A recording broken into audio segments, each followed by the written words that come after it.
You hear about how, we're behind in the polls. Well, so far the polls haven't been right once.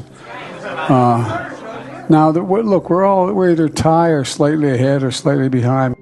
Wow, that is one depressing event. President Biden shrugging off over dismal poll numbers as he campaigns in Georgia this weekend. He's capping off with a commencement speech at Morehouse College in Atlanta. Dementia Joe spent the weekend pandering to and screaming at black college kids who were graduating. I'm sure that these young people were looking forward to graduating, getting their diplomas, and starting off their careers. But first, they had to listen to the moronic ramblings of an old man who is desperately trying to be relevant in their lives. On his You Ain't Black Tour 2024, Dementia Joe swooped into Morehouse College and visited the NAACP in Atlanta. His message as President of the United States was basically to tell everybody that America sucks. America is such a bad place that no one wants to give thirsty black people water when they're in line to cast their vote. Today in Georgia, they won't allow water to be available to you while you wait in line to vote in an election. What in the hell's that all about? In a moment of absolute clarity, he went on to tell people how bad America is under his presidency. You missed your high school graduation. You started college just as George Floyd was murdered. And there was a reckoning on race. It's natural to wonder if democracy you hear about actually works for you. What is democracy? If black men are being killed in the street, what is democracy? The trail of broken promises still leave black communities behind. What is democracy? You have to be 10 times better than anyone else to get a fair shot. And most of all, what does it mean, as we've heard before, to be a black man who loves his country, even if it doesn't love him back in equal measure? What's interesting is that while he's talking to these college graduates who have succeeded in life already, he was telling them that they won't be able to succeed in America. Yet somehow over the last 4 years or so, they've learned, they've worked hard, and they've earned their diploma. And now they're about to venture out into corporate America. But here was the President of the United States at their graduation telling them, forget about it, ain't gonna happen, you ain't gonna succeed, America hates you, y'all wasted your time. How inspiring was that message from the President of the United States? But he wasn't done pandering just yet. He had to somehow work in some sort of story about St. George Floyd. I stood up for George Floyd's family to help create a country. We don't need to have that talk with your son or grandson as they get pulled over.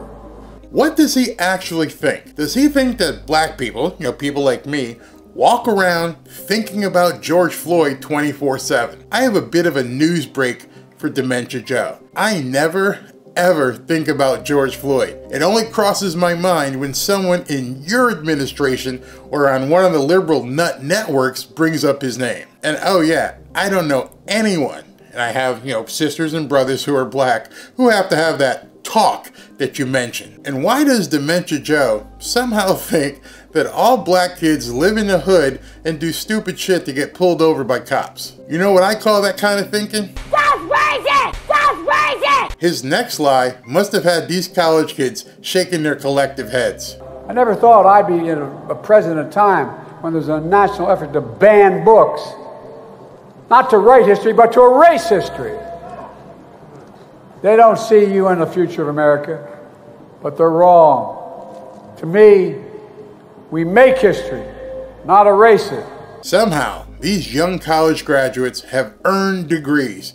Meanwhile, you're telling them that America is banning books and trying to erase history. Hey Joe, you're at a college graduation, probably within a short distance of a library. I'm pretty sure that these kids found every book that they needed and they understand none of their history has been erased. But then again, you have been the president while kids are running around all kinds of college campuses trying to indeed erase history.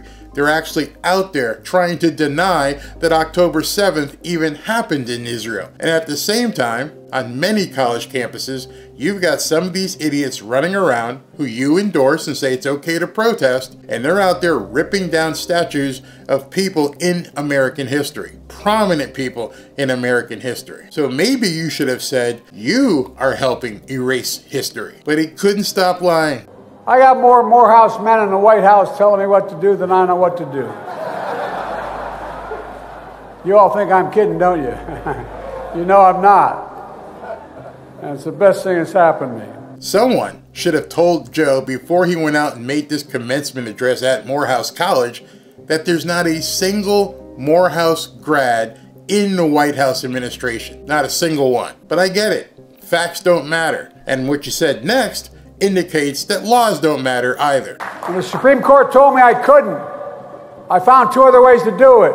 He just told an audience of college graduates that it's okay to break the law. Such amazingly uplifting and inspirational words from the American president. While in Atlanta pandering, he also made a visit to another useless organization, the NAACP. My name's Joe Biden, and I'm a lifetime member of the NAACP.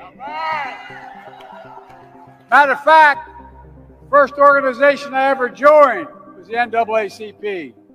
Didn't get to vote till you were 21 in those days, but I got involved in civil rights when I was 15. 15, Joe? 15? Seriously? One thing that amazes me about Dementia Joe is how he can get out there and blatantly lie, and nobody, and I mean nobody, calls him out on it. To me, that's absolutely shameful. And what it shows me is that the NAACP has zero integrity and should not be an organization that's taken seriously. Now watch this blatant mind fart. And when I was vice president, things were kind of bad during the pandemic.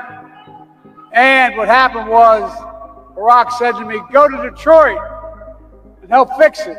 Dementia Joe either just blatantly lied, or his mind is fried, or a combination of both. You see, Dementia Joe wasn't vice president then. And once again, no one calls him out on it. They just sit there and nod along. You have to admit it. These people know this guy is toast. They're all complicit in gaslighting America. And what's really funny is Dementia Joe went on stage at the NAACP and he told those people the exact same lie he told the Morehouse kids. But this time, he absolutely screams it because the meds are probably wearing off. Folks, I never imagined that in 2024, there'd be folks waiting to ban books in America. What in God's name is that about? Not only that, they're trying to erase black history, literally. They're wrong. They don't understand. Black history is American history. I have to ask you a question. Do you know what the core strengths of America are? You may probably guess life, liberty, and the pursuit of happiness, but you'd be completely wrong, according to Dementia Joe. The man who is saying that extremists are erasing history is indeed the actual person who's erasing history. The values of diversity, equity, and inclusion are the core strength of America. But if everything that you've seen thus far isn't bad enough, what Dementia Joe does next really takes the cake. He calls the erectionists who stormed Capitol Hill patriots. I have to ask, since I may not be educated, what in the hell is an erectionist? Is he having thoughts about Stormy Daniels? Or thinking back to his days taking showers with, oh no, I can't go there. I'll just get myself in trouble with the dark overlords here. So you may ask yourself, why is Joe out there making the rounds pandering to black people? And make no mistake, he's absolutely pandering. Here's why. Where was Donald Trump at this point 4 years ago in the polls? He was just at 9% of the vote. So he's seen more than a doubling in his support among African Americans. This margin, which was in the 70s just 4 years ago, look at where it is now, 69 minus 22. That puts it in the 40s. My goodness gracious.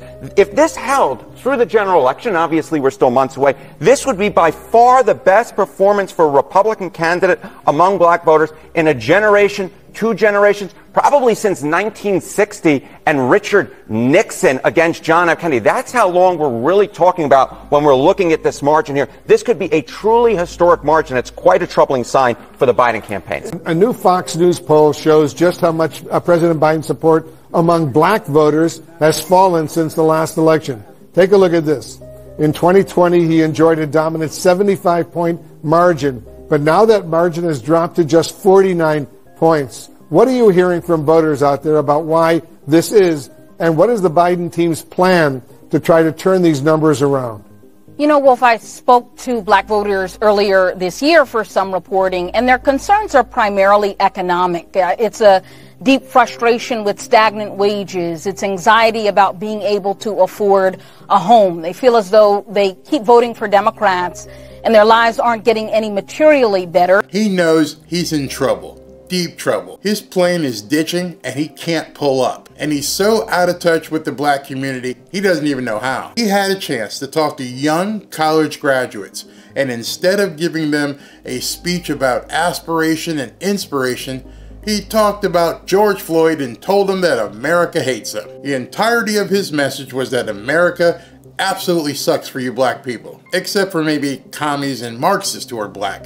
It might work out for them the way he's going. But other than that, many black people are distancing themselves from this train wreck. And many kids at Morehouse didn't even want him there. I feel like it's just a way to kind of get the black vote and the young vote and to help his election, because I believe he knows that less and less people are in support of him, especially with his handling of Israel and Palestine and his banning of TikTok and the aid that he is sending to countries and just the kind of economic state of the United States right now.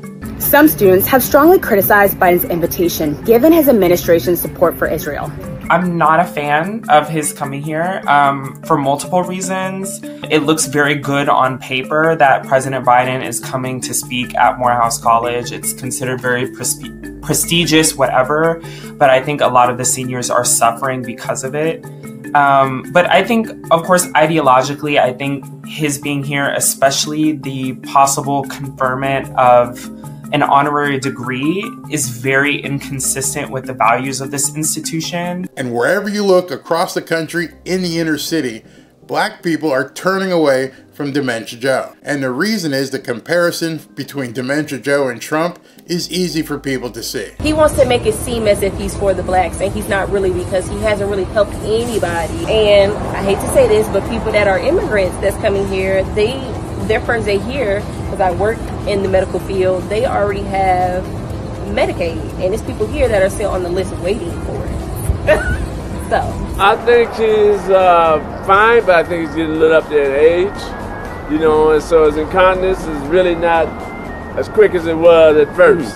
I feel like the black community don't really like Biden, because like when I go on the streets and stuff and I talk to my homies, they don't really be Biden like that, you know what I'm saying? They say Biden really ain't do nothing. They really like Trump better. I ain't gonna lie, because Trump had the money coming in. They're trying to arrest Donald Trump, but they don't really have anything on him, you know? I'm probably be the only black person to admit it, but I want Trump back. Trump, what he is doing, Trump has helped out a lot of people in the community, helped out a lot of black businesses, and I'm voting for Trump.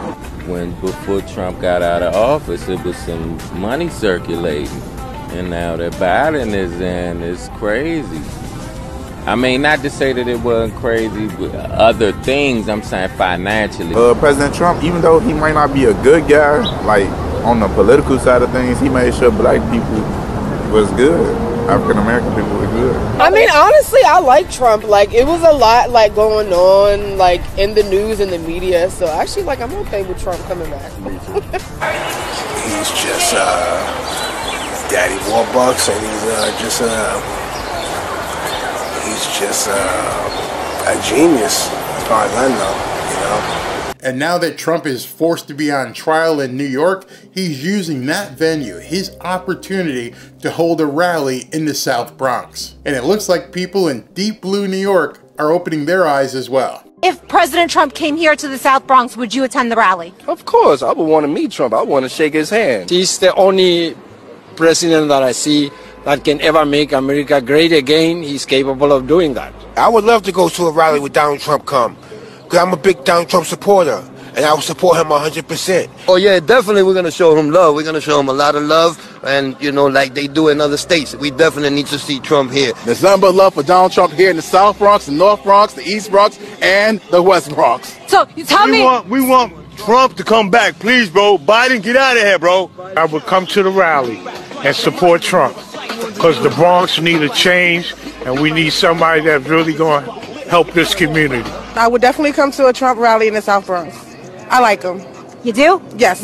Yes, I will come to a rally if President Trump was to come to the Bronx, and I also would bring other people to come too and support him. Would Joe Biden get a warm reception if he came to the Bronx? No, he wouldn't have. And I'll make sure of that. Things are getting interesting for sure. And as I've said many, many times, Trump does not have to win the black vote. He just needs to grab a substantial market share. If he holds at 25 to 30% of the black vote, it's a landslide. Don't let anyone tell you otherwise. Which means they're probably starting to get real desperate. Let me know what you think about Dementia Joe's weekend of pandering. Talk to you soon.